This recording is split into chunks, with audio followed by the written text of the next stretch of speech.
What's up, everybody? I'm Nick Harrison, and today I'm going to be making a wood-turned bowl using the lathe.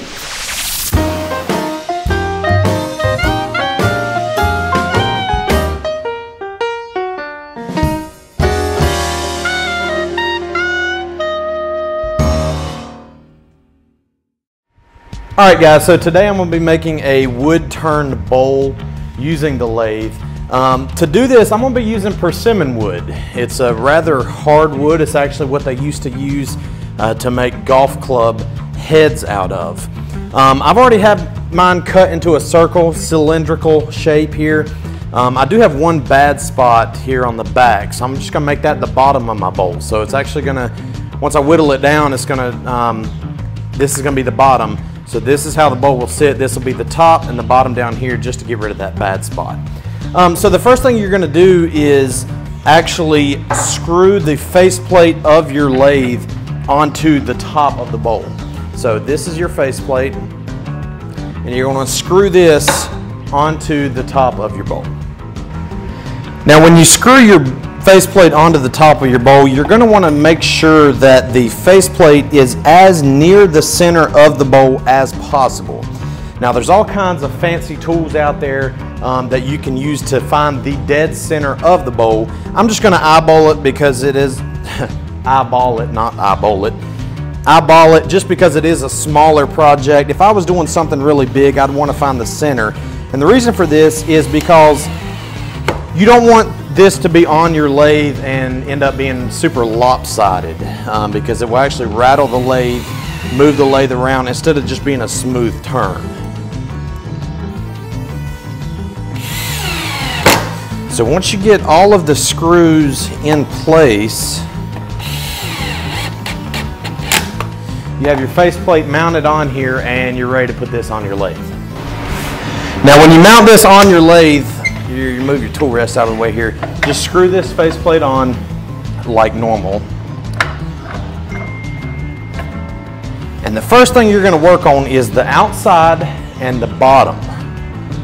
You're not going to be going too far in, you're just going to round this corner. This is going to be the bottom of the bowl. So I'm just going to put my tool rest in a position that I can sort of get to the side, and then if I need to round this off, I can do that too from this position. Once you have everything ready and you're ready to go, just give your lathe a spin by hand just to make sure that these edges are not going to hit your tool rest. For this project, I'm going to be using a Benjamin Best Carbide tip lathe chisel.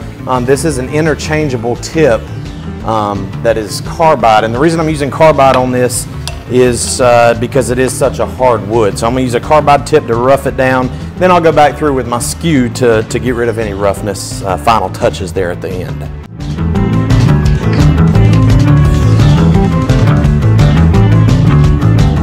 So once you've got the outside pretty much where you want it, you're going to work on this inside here, and what you're going to need to do is towards the center of the bowl create an indentation or a stool that sits in the bowl about 1/4 of an inch, maybe a little more. The reason for that is after we get done with this portion, we're going to need to put our chuck in there. So we're going to need to have something for the chuck to grasp onto. So you're going to create a stool about 1/4 of an inch deep and roughly maybe 2 inches, 2.5 inches across. So I'm going to do that now.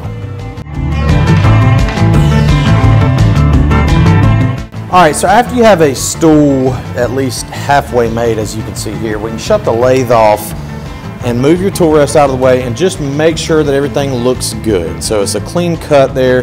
Next thing you want to do is take your chuck and make sure that the jaws of the chuck will fit inside of there, which mine will, it'll fit fine. We don't want to put this on there yet, but we just want to check it. So while you have your lathe off, you can check the outside. Make sure it's kind of where you want it, which as you can see here, I need to bring it down a little bit more here to kind of get rid of that outer layer. So you can work on that. After you get the outside where you want it, as far as smoothness, you can take a skew tool and smooth it down even more. For now, I'm going to work on this outside layer some more, and then we'll move into the skew tool and getting everything nice and smooth. So now I have the outside and the bottom kind of where I want it to be. I've rounded this just slightly. Depending on what kind of bowl you want or what kind of style you're going for, you might round this even more or even create more of a V-shaped bowl if you're doing that. I have it where I want it, but as you can see, there's tons of lines kind of in here. I don't know if you can see that on the camera, but there's lines left in from where my rough and gouge left the lines in here. So what I'm going to do is put the rough and gouge down, and I'm going to use a skew tool, which I'm trying to just check, make sure this is in focus, but a skew tool has a sharp point on it, and this is applied like this to smooth down those lines. So that's what I'm going to do now.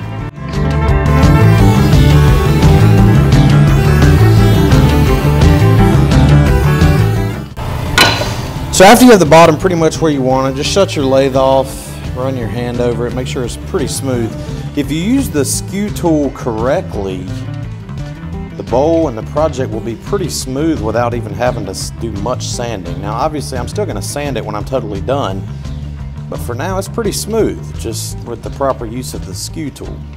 So after everything is smoothed out, you're ready to move the tool rest. Take this off of your lathe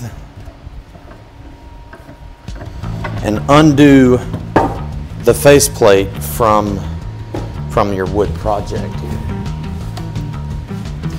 So we're going to undo the faceplate from the wood.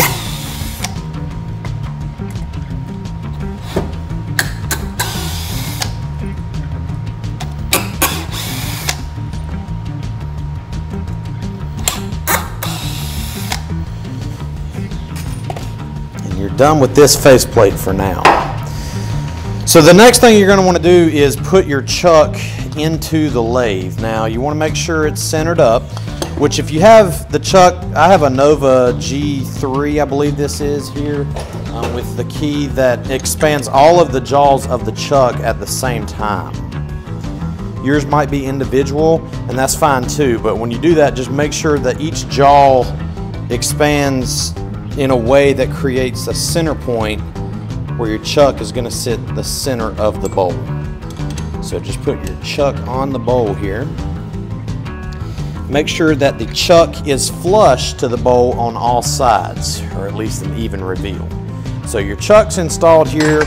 You're ready to put the chuck on your lathe. Tighten the screw.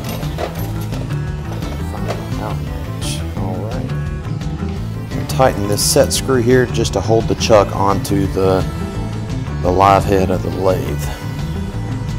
After that's done, you're ready to move your tool rest to the side here, and you're going to start carving out and whittling down the inside of your bowl. Alright guys, so once you get everything whittled down pretty close to where you want to be, just shut your lathe off. First of all, make sure when you're whittling down that the bottom wall of the bowl does not go too thin. Remember that your chuck jaws stick up about 1/4 of an inch. So make sure when you're whittling them down that you don't go too thin and poke through. But once you get kind of where you want to be, you can take the bowl off, see how everything's looking. I'm pretty happy with that. You can still see some lines on the inside here. So what I'm going to do is put the bowl back on, turn the lathe on, get my tool rest situated, and use the skew tool on the inside to kind of smooth that out.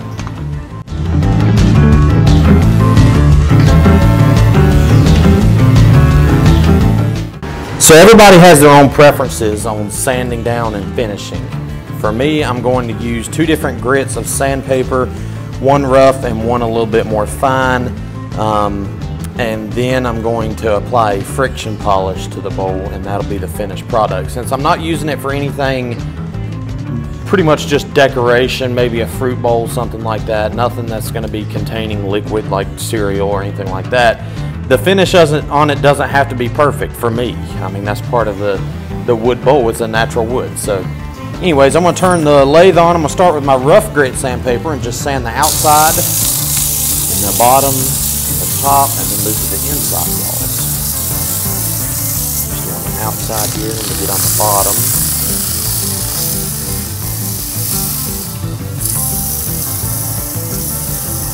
Just a light sanding. I don't apply a lot of pressure.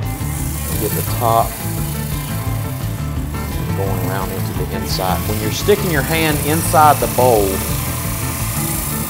with sandpaper or a tool for that matter, just be mindful of the rotation. Obviously it's rotating towards you.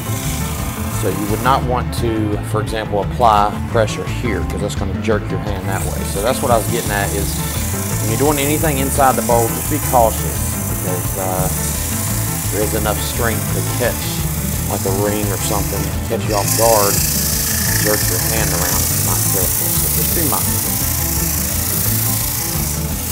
Alright, so I'm going to move on to the little bit finer grit sandpaper. And again, you can use as much sandpaper as you want.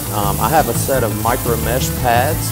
They go all the way up to 12,000 grit. If you wanted to go through that whole set, you could. Depends on how smooth and how much of a finish you want on it. I don't mind a little bit of roughness. This is natural wood. It is, like I said, nothing more than pretty much a decoration for me. It's different for you. I'm just going to do these two sands, shut my lathe off, kind of see where we're standing here.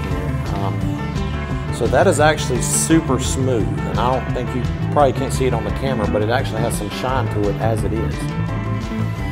So the last thing I'm going to do is apply a little bit of friction polish to get this thing shined up, and then we'll be done. So with the friction polish, you can do it one of two ways. You can turn the lathe on, apply it to your rag, and go as the lathe is turning, or you can do it by hand like this and spin it manually as you're applying the polish. I'm going to start off doing it as the lathe is turned.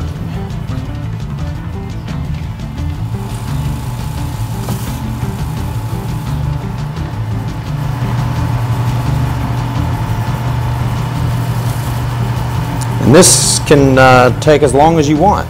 Depends on how shiny you want your bowl to be. If you wanted to put even clear coat polyurethane on there, you can do that. I've done that before. In this case, I just want something a little bit glossy, but again, it's not perfect. It is man-made. And to be completely honest with you, whether you're giving the bowl away or selling it or even keeping it for yourself, 9 out of 10 people do not care. They just think it's cool that it is a handmade bowl. And even with a little bit of polish like this, it really makes it shine and stand out and looks pretty cool.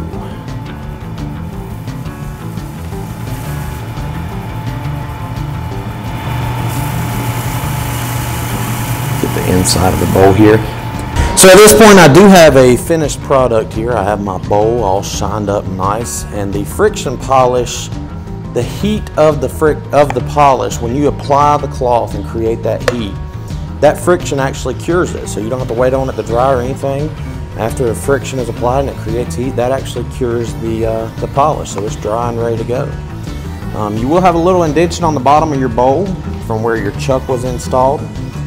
You can sand that out if you would like, or you can cut it out, whatever you'd like to do. Personally, I don't care. I leave it there. It's on the bottom. Nobody really cares about that. So anyways, here's our finished product. Hopefully this video was helpful. If you have any questions, comments, or concerns about the stuff I did today, how I did it, any materials I used, tools I used, leave a comment down below. If you like this video, hit the thumbs up button to like the video on YouTube. Don't forget to subscribe by smashing that subscribe button down below. And you can find me online at meetnickharrison.com. Thanks for watching, and I'll do another video and I'll be back soon.